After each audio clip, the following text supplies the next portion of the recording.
नमस्कार। मैं अनिल कुमार सामाजिक पाठशाला में आप लोगों का स्वागत है।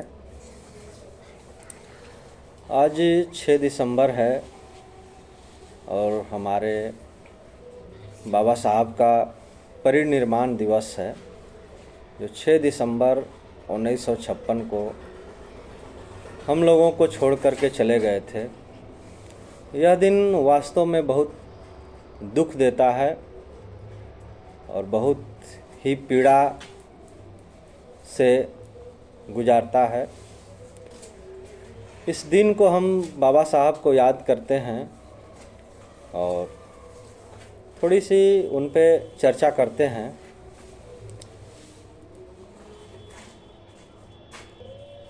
बाबा साहब जब विद्यालय पढ़ने जाते हैं तो वहाँ पे उनके गुरुजी उनसे भेदभाव करते हैं। उनको पानी पीने का भी हक नहीं है और स्कूल के बाहर बैठते हैं। आ कर के बाल मन से बाबा साहब माता से पूछते हैं अपनी कि माँ, यह जाति किसने बनाई है। माता जी कहती हैं कि वह किसी किताब में लिखा हुआ है। बाबा साहब कहते हैं कि ये तो गलत भी लिखा जा सकता है, गलत भी लिखा होगा। माँ कहती हैं कि शायद हमको जानकारी नहीं है, लेकिन हम लोग नीची जाति में आते हैं। बाबा साहब ने कहा कि यदि मौका मिलेगा तो हम ऐसी किताब लिखेंगे जिसमें कोई छोटा और बड़ा नहीं होगा, सभी लोग बराबर होंगे, और वह किताब भारत का खूबसूरत संविधान लिख दिए।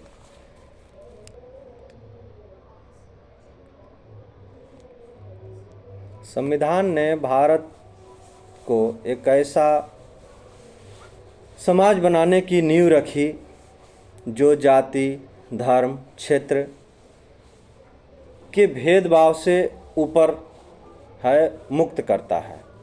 32 डिग्रियां थी बाबा साहब के पास और 4 PhD किए हुए थे। कुछ लोगों ने जब प्रारूप समिति का अध्यक्ष बना दिया गया, कुछ लोगों ने कहा कि एहसान कर दिया गया है। मेरे विचारों से उस वक्त पूरे मुल्क में बाबा साहब इतना कोई पढ़ा लिखा नहीं था, इसलिए यह कोई एहसान की बात नहीं थी। कोई एहसान नहीं किया कि उनको प्रारूप समिति का अध्यक्ष बना दिया गया। बड़ौदा के महाराज ने पढ़ने के लिए उन्हें लंदन भेजा अपनी छात्रवृत्ति दे करके, और आने के बाद बाबा साहब उनके यहाँ नौकरी कर रहे थे। चपरासी फाइल फेंक के देता है और इस तरह से बहुत भेदभाव होता है। बाबा साहब वहाँ से जाते हैं नागपुर में। वह अभी भी भूमि है जहाँ पर बाबा साहब ने संकल्प लिया कि हमारे पास तो इतनी डिग्रियां हैं, तो मेरे साथ ऐसा हो रहा है तो हमारे लोगों के साथ क्या हो रहा होगा। जबकि बाबा साहब चाहते तो विदेश में फर्स्ट क्लास की नौकरी मिलती, किसी प्रकार का भेदभाव नहीं होता और आराम से ज़िंदगी काट सकते थे। लेकिन हमारे पुरखों में भागने की कोई होड़ नहीं है, भागने की कोई बात नहीं है।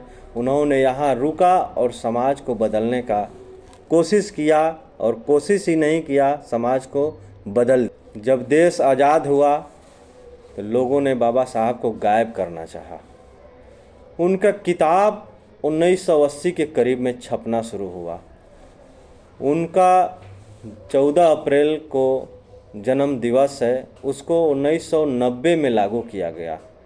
भारत रत्न देने में हमारा देश उन्हें 40 वर्ष गुजर गया, लेकिन उनको पता ही नहीं है बाबा साहब भारत रत्न के मोहताज नहीं थे। वह तो विश्व रत्न बन चुके थे, यह उन लोगों को पता ही नहीं था।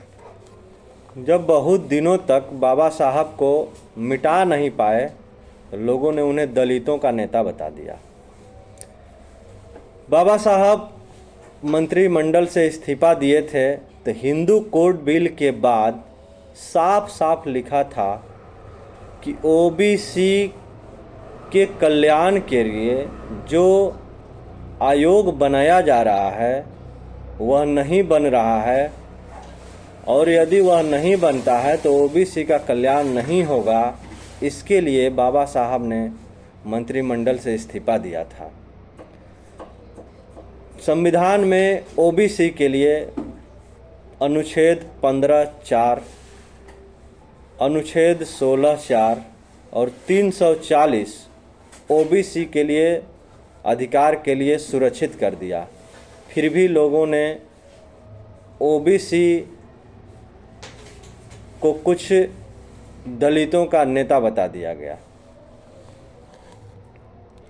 आज अंबेडकर को लोग पढ़ने लगे हैं।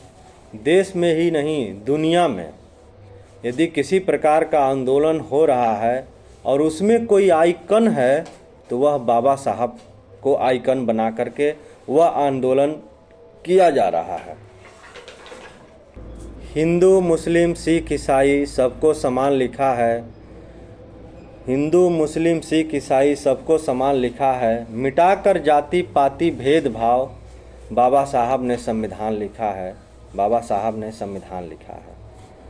हमारा यदि कोई अपमान कर दे, हमको यदि कोई बेइज्जत कर दे, तो हम यह फिराक में रहते हैं कि जब मौका मिले हम उसको भी वैसा कर देंगे।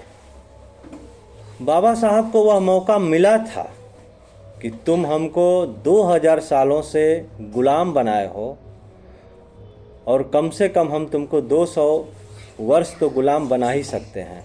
बाबा साहब के कलम में वह ताकत थी और चाहते तो ऐसा कर देते, लेकिन बाबा साहब ने ऐसा नहीं किया और इतना खूबसूरत संविधान लिख दिया कि उसमें एक लाइन भी जो है बदला लेने की भावना से नहीं है।